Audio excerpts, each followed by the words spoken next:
স্বস্তির ঈদযাত্রার শেষ দিনে বিলম্বে ট্রেন ছাড়া নিয়ে ক্ষোভ প্রকাশ করেছেন যাত্রীরা। রোববার ৬ এপ্রিল রংপুর এক্সপ্রেস সহ বেশ কয়েকটি ট্রেন ২ থেকে আড়াই ঘন্টা দেরিতে কমলাপুর পৌঁছে।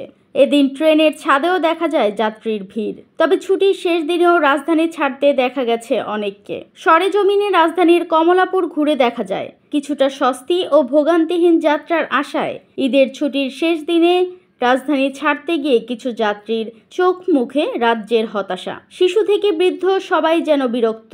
চট্টগ্রামগামী 8:45টায় লোকাল এক্সপ্রেসের সময় পার হলেও ছাড়ার কোনো নাম নেই। বিলম্বের এই ট্রেন ছাড়া নিয়ে তাই অস্বস্তি প্রকাশ করেন যাত্রীরা। অবশ্য প্রিয় মানুষগুলোর সান্নিধ্যে যাওয়ার উত্তেজনা প্রকাশ করতেও ভোলেননি তারা। আজ সকালে রাজধানীর যে ট্রেনগুলো প্রবেশ করেছে তারও অনেকগুলোই বিলম্বে কমলাপুর পৌঁছে। রংপুর এক্সপ্রেস প্রায় ৩ ঘন্টা দেরিতে আসে। বুড়িমারি এক্সপ্রেসও ২ ঘন্টা বিলম্বে রাজধানীতে পৌঁছে। তবে বিলম্বে ট্রেন যাত্রা নিয়ে কোনো সুস্পষ্ট ব্যাখ্যা দেয়নি রেলওয়ে কর্তৃপক্ষ। দৈনিক আজকের বাংলা.net